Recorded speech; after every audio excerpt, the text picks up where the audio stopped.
میرے پیارے دوستو، السلام علیکم ورحمۃ اللہ وبرکاتہ۔ ایک بڑا ہی دلچسپ واقعہ آپ لوگوں کے سامنے بیان کرنے جا رہا ہوں۔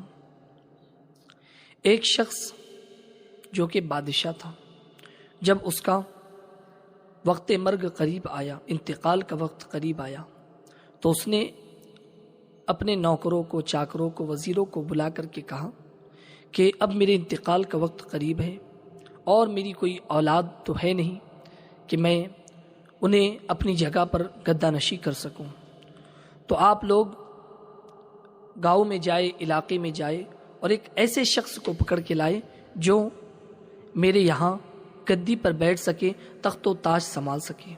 وزیروں نے کہا بادشاہ سلامت، آپ اگر شہر سے، علاقے سے کسی بھی شخص کو بلا کر کے گدہ نشی کر دیں گے، تخت و تاج عطا کر دیں گے، تو پھر سلطنت جو ہے اس کی مخالفت کرے گی، لوگ اس کی مخالفت کریں گے۔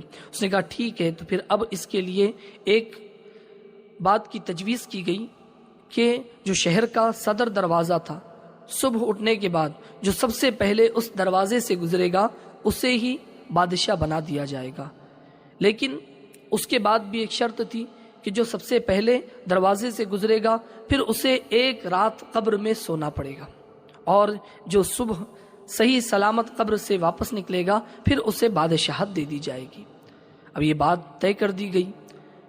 صبح کا وقت ہوا، جب صدر دروازہ کھولا گیا تو ایک انجان شخص جو کہ ایک گدھے کا مالک تھا، وہ اس دروازے سے گزر جاتا ہے۔ سپاہی اسے پکڑ کر کے بادشاہ کے پاس لاتے ہیں، پھر اسے یہ کہا جاتا ہے کہ آج کی رات تمہیں قبر میں گزارنی ہے، تم اگر قبر میں ایک رات گزار دو گے تو کل پوری کی پوری بادشاہت، پورا کا پورا شہر تمہارے حوالے کر دیا جائے گا۔ وہ شخص اس بات پر راضی ہو جاتا ہے اور سوچتا ہے کہ اگر قبر میں سوالات بھی ہوں گے تو مجھے کتنا جواب دینا ہے، ایک گدھے کے بارے میں پوچھا جائے گا، میرے پاس تو گدھے سے زیادہ اور کچھ ہے ہی نہیں۔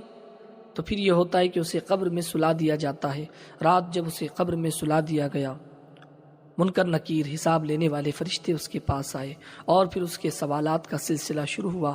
پہلے تو اس سے عام سے سوالات پوچھے گئے، تو اس شخص نے کہا کہ جلدی جلدی سوالات پوچھ لو، جلدی جلدی میرا حساب کتاب کر دو، کیونکہ میرے پاس تو ایک ہی گدھا تھا، اس کا حساب تم کتنی دیر تک مجھ سے لوگے؟ فرشتوں نے کہا ٹھیک ہے، اب یہ بتاؤ تمہارے پاس کیا کیا مال و زر تھا؟ وہ کہتا ہے کہ ایک گدھے کے علاوہ میرے پاس کچھ نہیں تھا۔ پھر فرشتوں نے اسے فہرست گرانا شروع کی اور بتایا کہ تم نے ایک مرتبہ گدھے کو وقت پر چارہ نہیں دیا تھا، اس کے بدلے 10 کوڑے مارے گئے۔ پھر یہ کہا کہ ایک دن گدھا جو ہے تمہارا بیمار تھا، تم نے اس کی عیادت نہیں کی، پھر بھی تم نے اس سے کام لیا، اس کے بعد اس پر 10 کوڑے مارے گئے۔ اس طرح ایک ایک چیز فرشتے گناتے رہے اور رات بھر اس پر کوڑے برساتے گئے۔ صبح جب لوگوں نے، سپاہیوں نے اس کی قبر کھولی، وہ قبر سے باہر نکلا، روتا ہوا، چیختا چلاتا ہوا دوڑنے لگا اور کہنے لگا کہ میں بادشاہ نہیں بنوں گا۔ سپاہی اسے پکڑ کر کے بادشاہ کے پاس لے گئے اور لے جا کر کے جب بادشاہ نے اس سے پوچھا کہ اے شخص بتاؤ تم بادشاہ کیوں نہیں بننا چاہتے،